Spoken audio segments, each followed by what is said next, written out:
salue dans le merveilleux nom de Jésus et souhaite à tous un merveilleux dimanche, une journée tout à fait spéciale dans la présence de Dieu et que dans nos maisons respectives, nous puissions louer le Seigneur et l'adorer.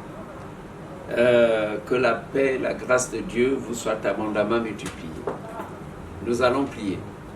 Seigneur, merci pour cette journée dominicale, merci pour ce dimanche. Bénis tous tes enfants, que chacun puisse prononcer des paroles de reconnaissance, que chacun puisse se tourner vers toi, le Dieu qui vit à jamais. Tu es celui qui est assis sur le trône, celui qui était, qui est et qui vient. Que ton nom soit magnifié à jamais. Merci. Seigneur, bénis ta parole et bénis chacun de nous ce matin au nom de Jésus. Amen. Alors, nous avons comme thème aujourd'hui la communion avec Dieu. Alors, en introduction, je dirais que le désir d'être en relation étroite et en communion avec Dieu, l'auteur de toute grâce excellente, existe tout naturellement dans le cœur de tout vrai chrétien.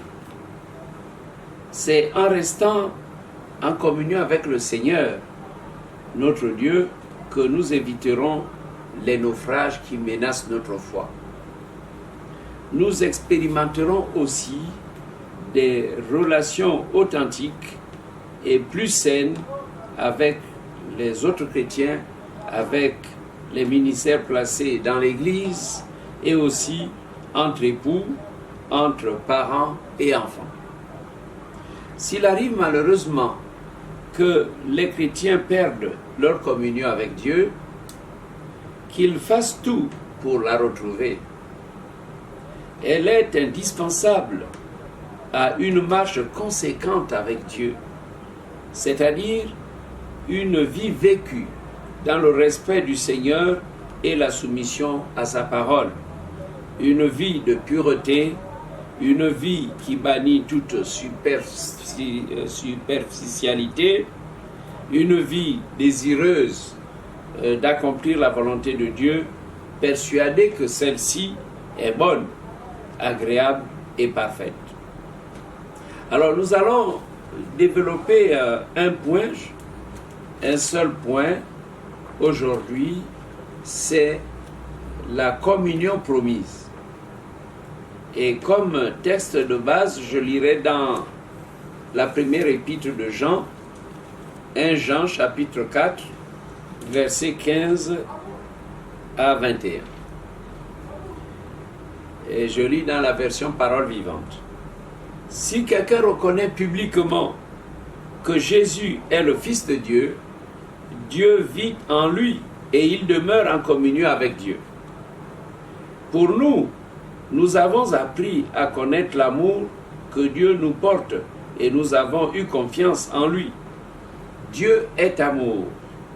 Celui qui vit demeure dans l'amour, demeure en Dieu, et Dieu demeure en lui. Dans cette communion avec lui, l'amour atteint en nous sa perfection. J'ai souvent dit que la perfection, soyez parfaits comme le Père Céleste est parfait. En tout cas, l'élément crucial qui doit nous amener à être parfaits comme Dieu, c'est l'amour.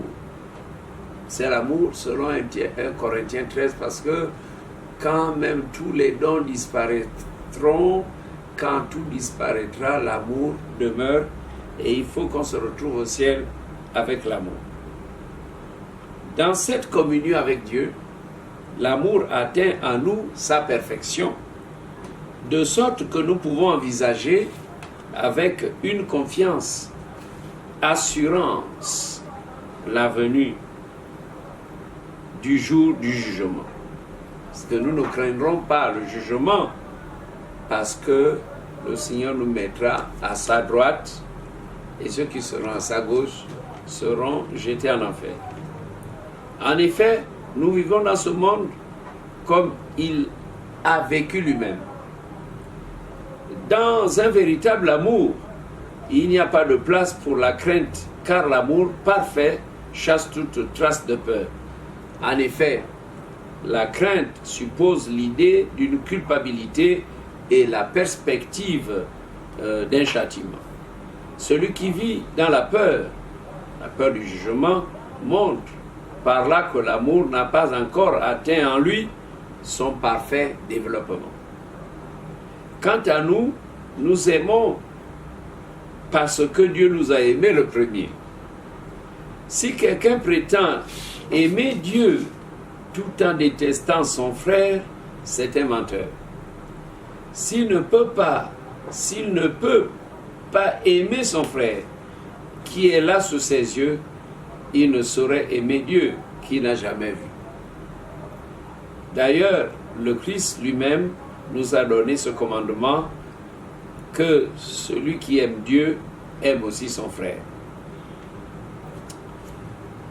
Celui, d'après ce que nous venons de lire, qui confessera Jésus, que Jésus est le Fils de Dieu, Dieu demeure en lui et lui en Dieu. Alors, regardez un peu, dès le départ de la vie chrétienne, la puissance de Dieu, la puissance de la parole créatrice.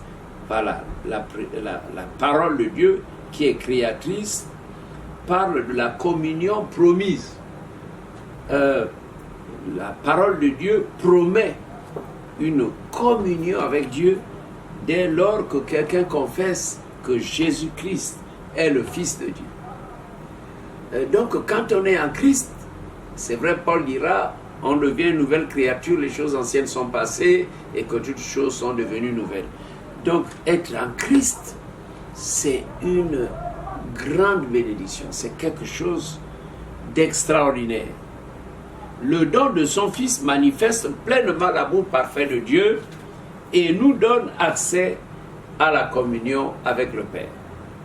Celui qui confesse que Jésus-Christ est le Fils de Dieu peut donc s'approprier la promesse.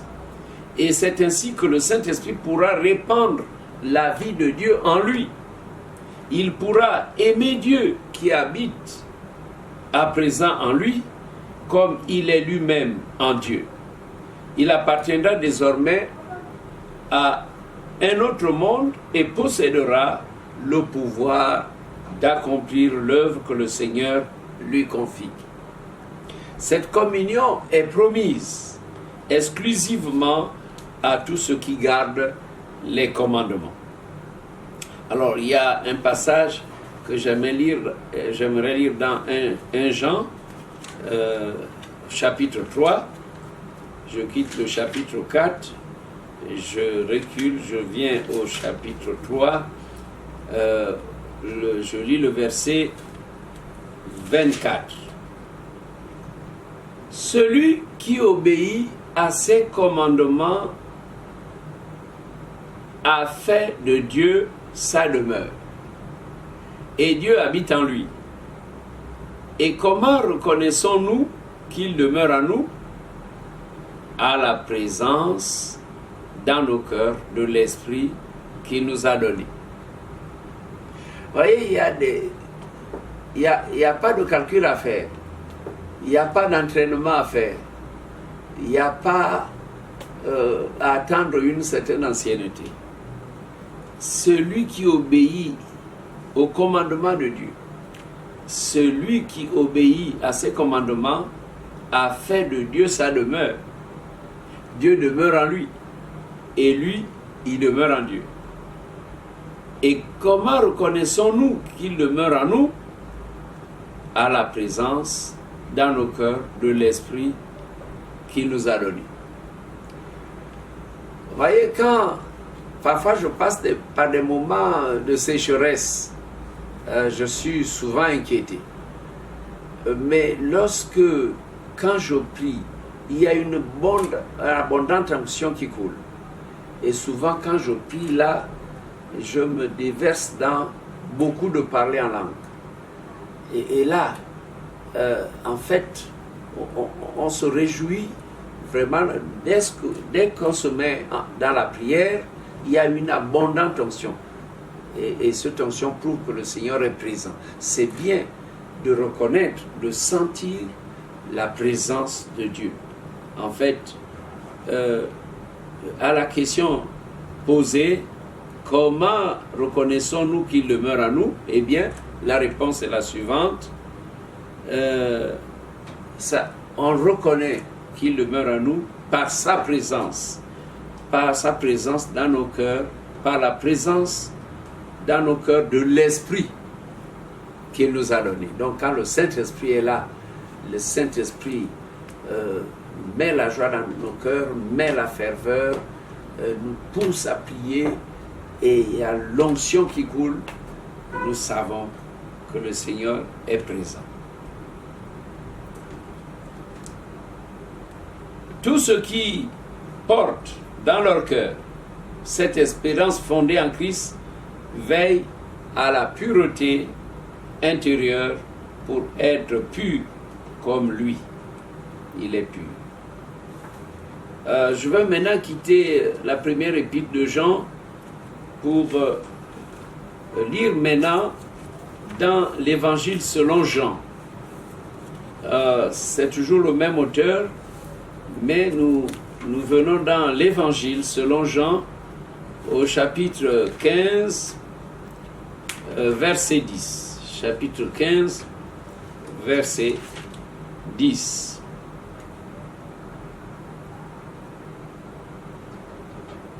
Si vous observez ce que je vous ai prescrit, c'est Jésus qui parlait là, vous demeurerez dans mon amour. Tout comme moi-même, j'ai observé ce que mon Père m'a prescrit et je demeure dans son amour. Vous voyez ça?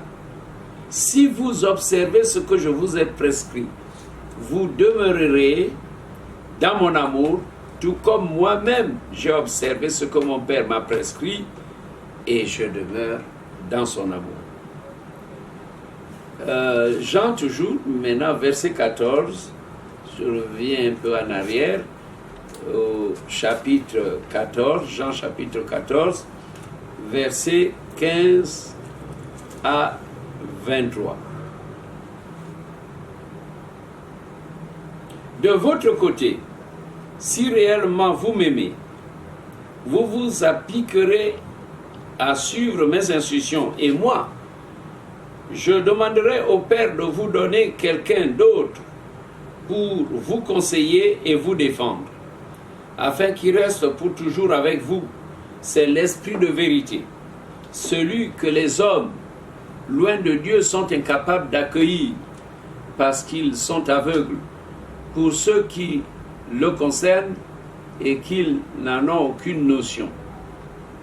Pour vous, par contre, il n'est pas un étranger, car il est auprès de vous et il demeurera en vous.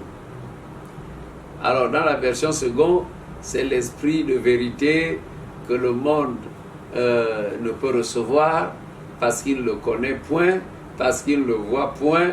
Ça, c'est ce que dit la version Louis II.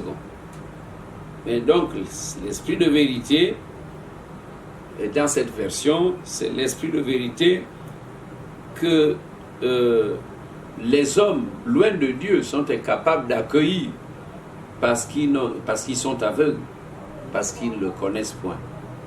Mais pour vous, et là, Jésus s'adressait aux disciples, aux croyants. Pour vous, par contre, il n'est pas un étranger. L'Esprit de Dieu n'est pas étranger. C'est un esprit qui est venu demeurer avec nous, qui est en nous. Alors, cet esprit de vérité, n'est-ce pas, manifeste au quotidien la présence de Dieu dans nos vies. Et les versets qui suivent disent ceci, je lis au verset 18 maintenant. Non, je ne vous laisserai pas seul. Et dans la version seconde, je ne vous laisserai pas orphelins. Non, je ne vous laisserai pas seul comme des orphelins dans ce monde. Je reviendrai auprès de vous. sous peu, le monde ne me verra plus.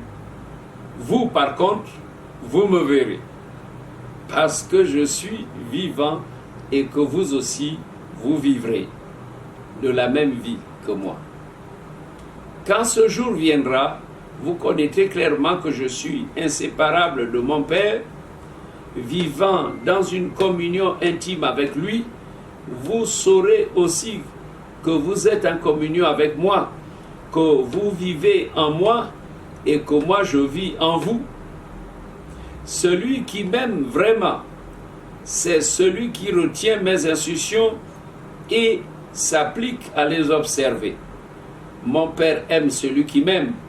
Moi aussi, je lui témoignerai mon amour et je lui révélerai qui je suis.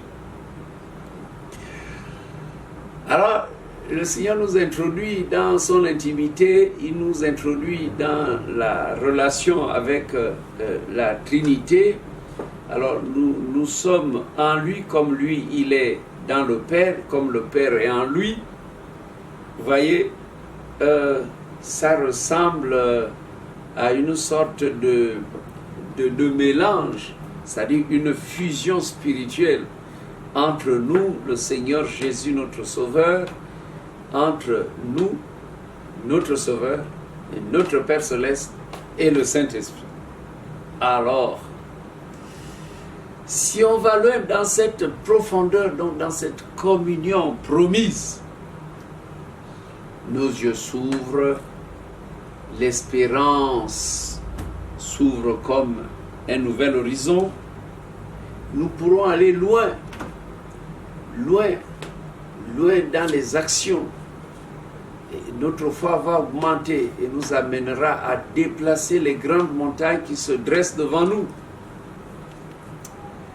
Ah, oui, c'est vrai, j'y ai souvent réfléchi.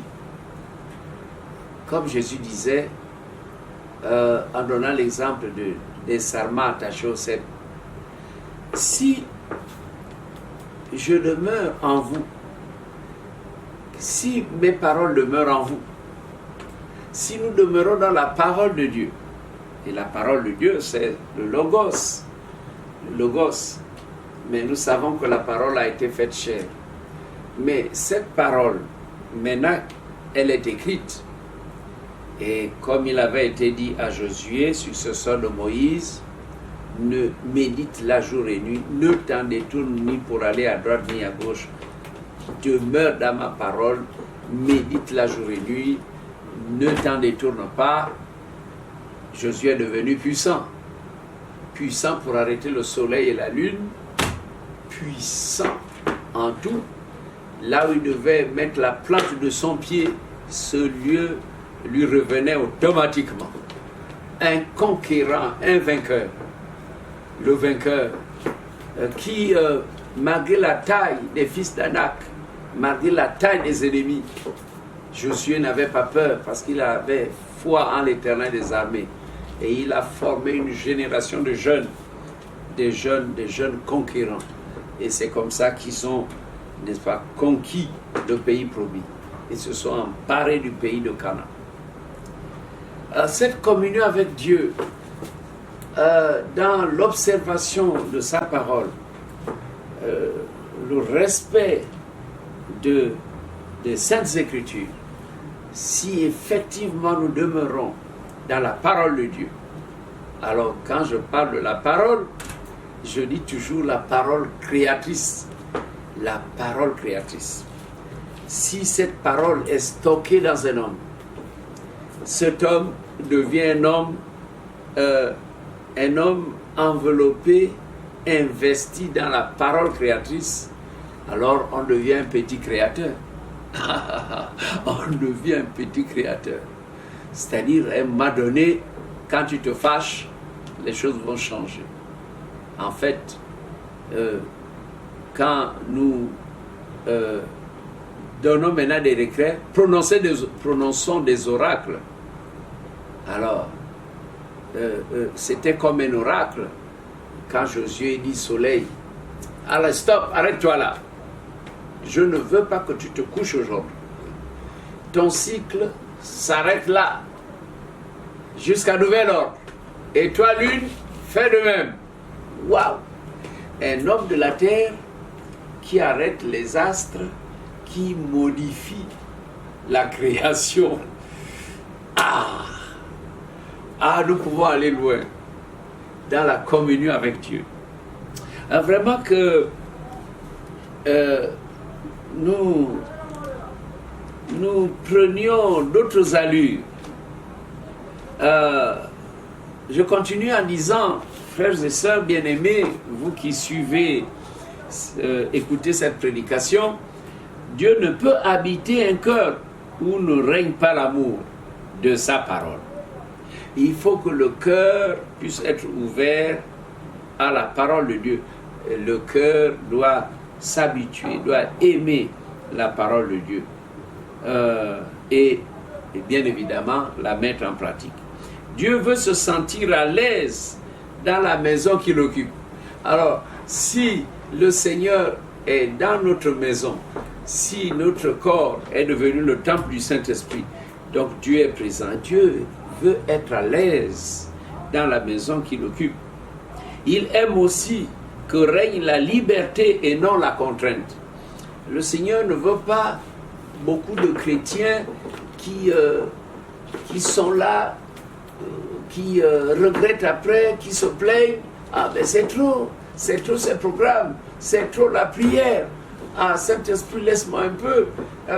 Non, Dieu n'est pas un Dieu de contrainte. C'est un Dieu de liberté. Et si nous obéissons de tout cœur, il met sur nous le sceau de son Esprit Saint qui rend témoignage à notre esprit que nous lui sommes agréables. Dieu ne peut accepter un cœur partagé et nous demande avant toute chose de l'aimer. C'est celui qui demeure dans cet amour qui connaîtra la communion avec lui. Notre amour doit être entier, sans réserve. Nul ne peut servir de maître à la fois, car ou il haïra l'un et aimera l'autre, selon Matthieu chapitre 6, verset 24. C'est dans cette mesure que notre communion sera bénie. Alors, 1 Corinthiens chapitre 8, verset 3, je vais lire ça. 1 Corinthiens chapitre 8, voilà, verset 3, dit ceci: mais si quelqu'un aime Dieu, il a atteint la perfection de la connaissance, car alors il est connu de lui, Dieu lui-même l'enseigne. Waouh! Ça. Si quelqu'un aime Dieu, il a atteint la perfection de la connaissance.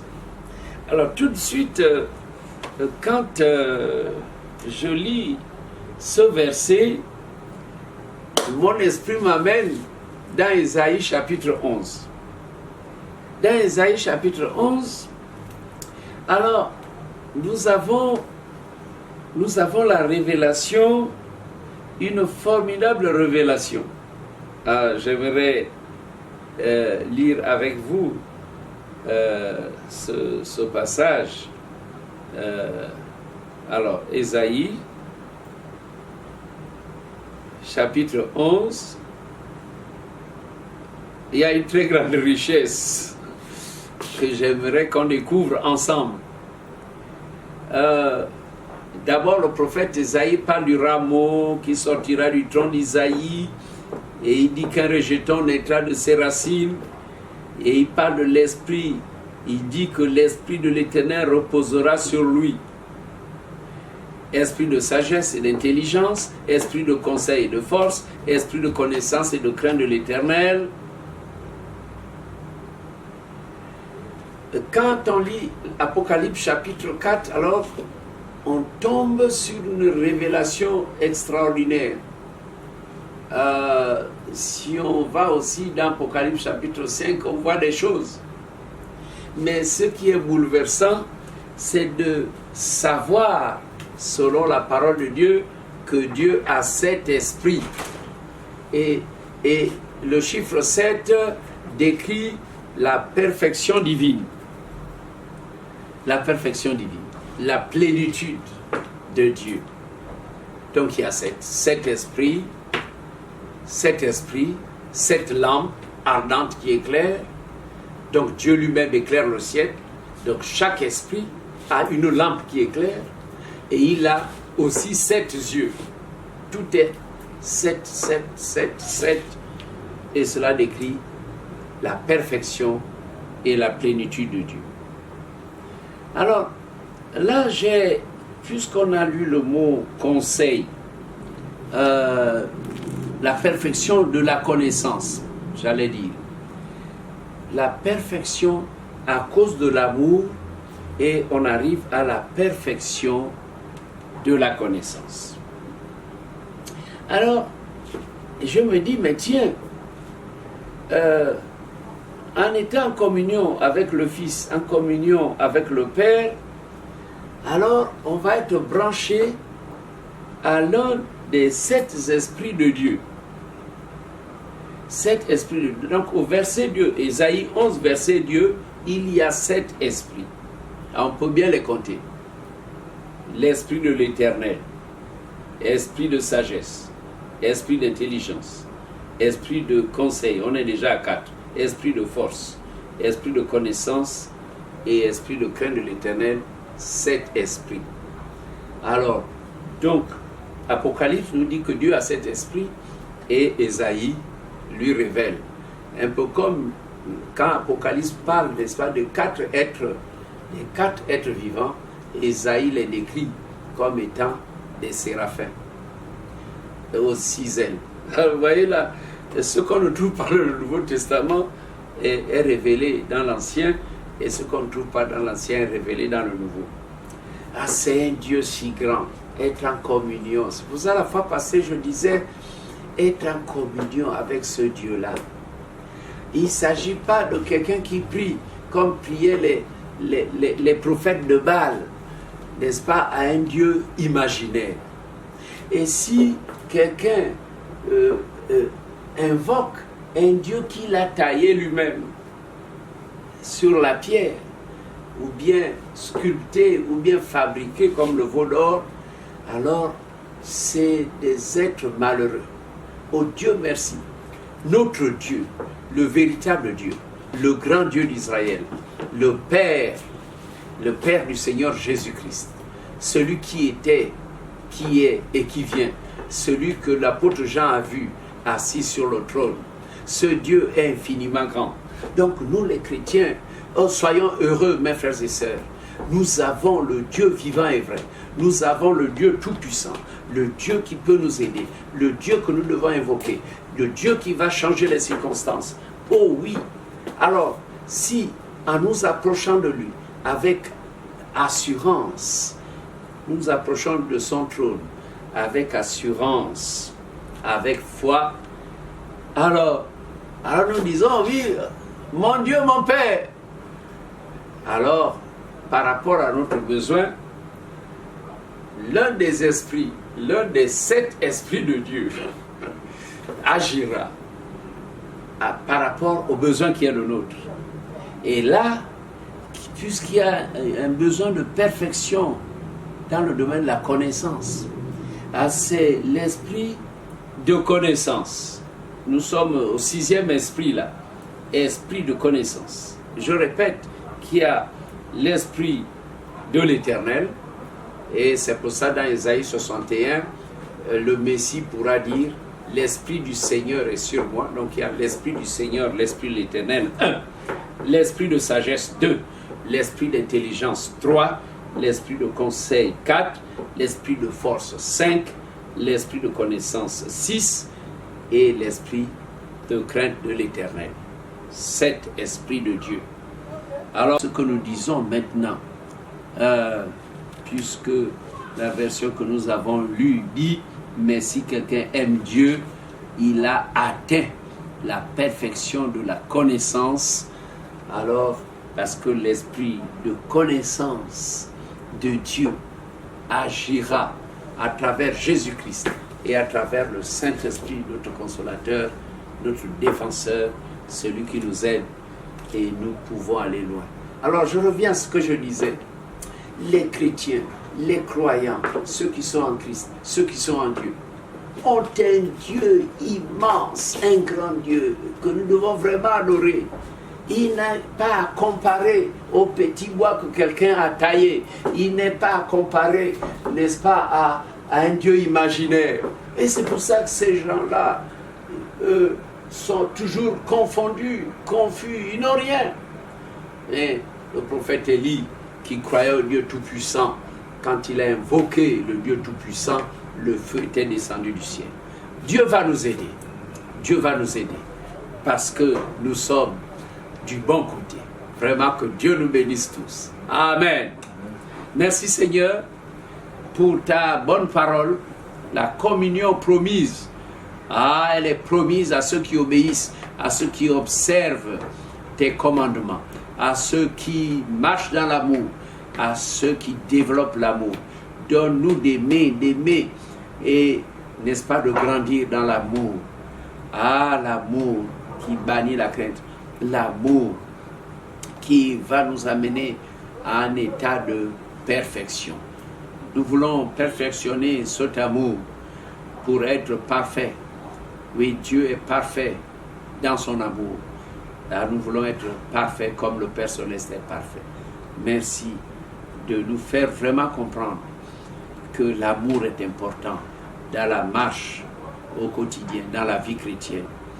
Et cet amour doit fonctionner partout où nous sommes, dans nos foyers, entre époux, avec les enfants, entre enfants et les parents, dans les milieux professionnels, Seigneur, dans l'Église. Donne-nous de comprendre l'amour, cette dimension d'amour, l'amour de Dieu. Dieu est amour. Tel il est, tel nous devons être dans ce monde. Merci pour ta parole, Père, au nom de Jésus. Amen.